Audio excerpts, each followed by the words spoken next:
Кампањите си имаат свое влијание, кога би немале, не би биле главната поента во секои избори, не само кај нас, туку и секаде во светот. Слоганите, пораките што ги праќате, начинот на кој што комуницирате, боите што ги испраќате, стилот и тонот, имаат едно подсвесно влијание на гласачкото тело и можат да направат разлика која што може да ги дефинира крајните резултати од изборите.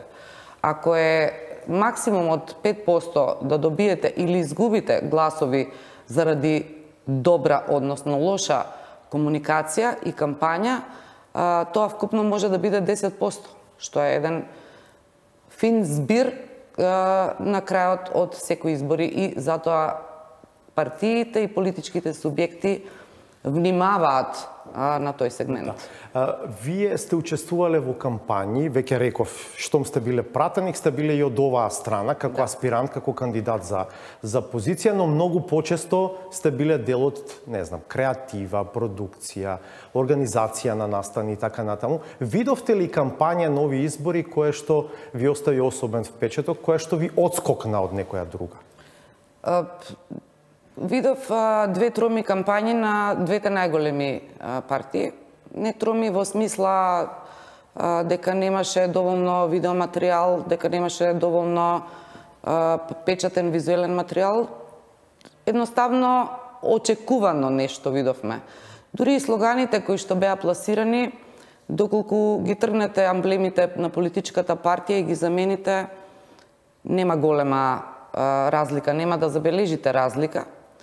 Така што во принцип сметам дека може да бидат покреативни и попредизвикувачки кон гласачкото тело, зашто нивниот проблем и на двете крупни македонски политички партии е да си го извлечат максимумот од гласачкото тело, затоа што имаме многу челенџери, многу предизвикувачи на политичката сцена, зборувам за македонскиот дел, кои што пак од друга страна се обидоа да направат некаков креативен пристап.